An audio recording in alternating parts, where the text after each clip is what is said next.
New details about how long a flooded building will be shut down at Chico State. Plus, a man accused in a cold case murder was back in court today. We show you what happened.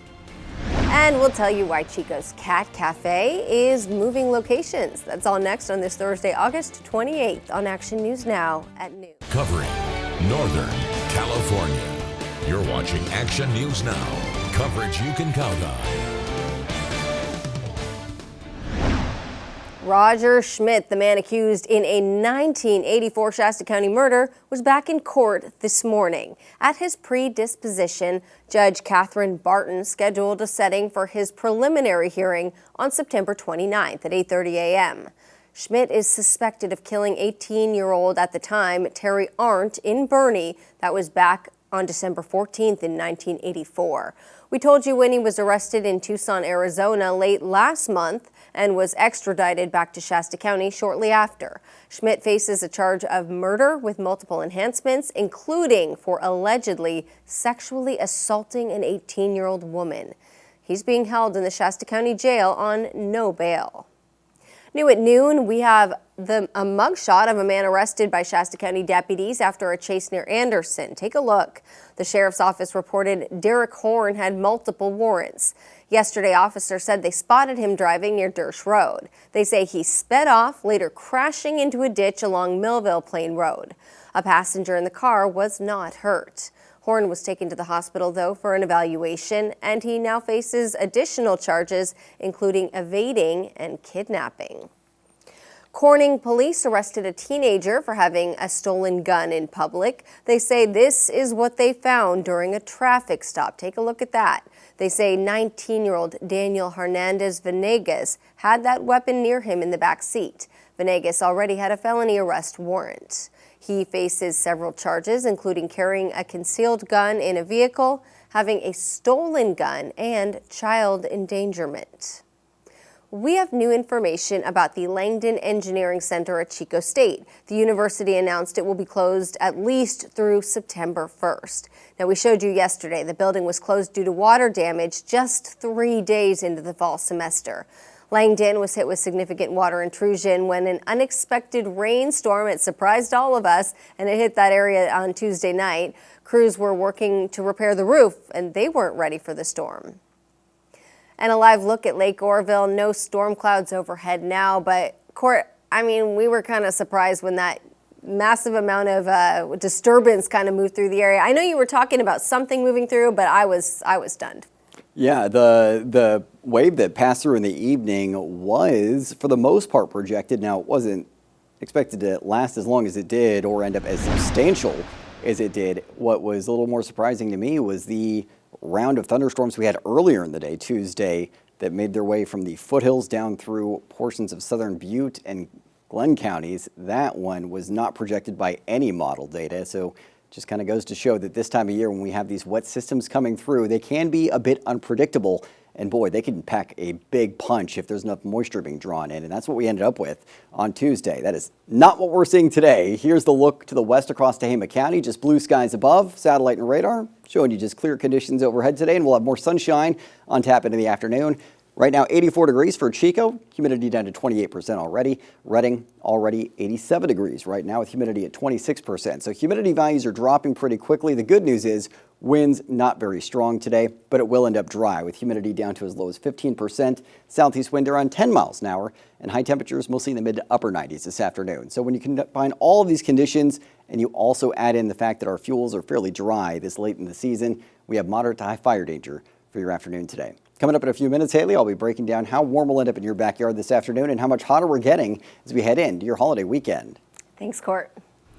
We have new details about the lightning fires in Butte County. On Wednesday, Butte County CAL FIRE responded to an additional 3 lightning fires. That adds up to 13 total since Monday in the county. The 1-4 fire was reported Tuesday night in the Pulga area on Camp Creek Road. It burned over an acre. The 1-5 fire on Sierra Pacific Industry land above Concow, that burned half an acre. And the 5-3 fire reported yesterday around 2. It's on Sierra Pacific land as well above Feather Falls. That one's been contained.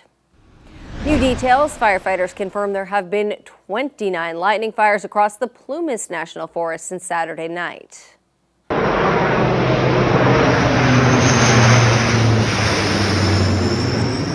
look at that air tanker dropping retardant at the McRae fire on Beckworth Ranger District. The largest fire out there is about 2.75 acres. Now, of the 28 or 29 of them, most are contained. No communities or structures are threatened at this time, and there is help coming in. New at noon, 2 people fighting the Bear Gulch fire on the Olympic Peninsula were arrested by federal law enforcement yesterday. According to the Seattle Times, federal agents asked for identification from members of 2 private contractor crews. The crews were among 400 people, including firefighters, deployed to fight the largest active blaze in Washington state. ICE did not respond to a request for comment about the confrontation. New this morning, the Chico Cat Cafe is moving to a new location, and Action News Now reporter Nathan Espandula shows us why and the impact the local adoption hub has had on the community. The Chico Cat Cafe is a place where you can find all types of cats.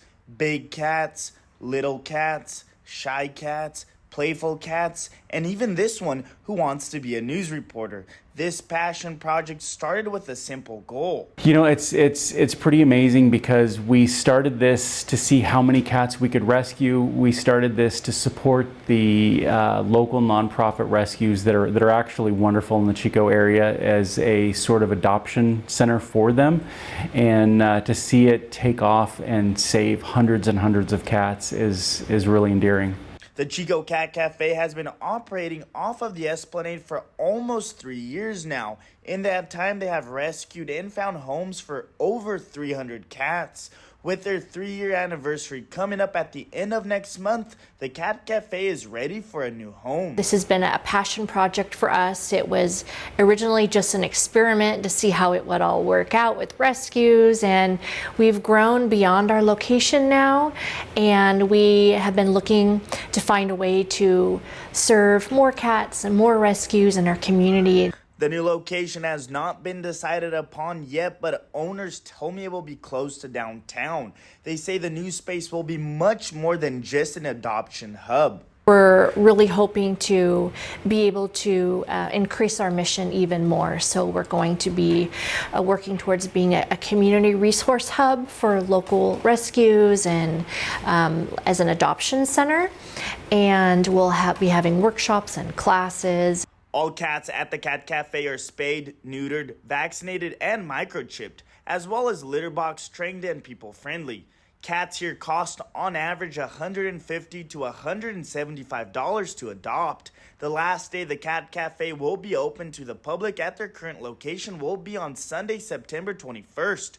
In Chico, Nathan Espandula, Action News Now.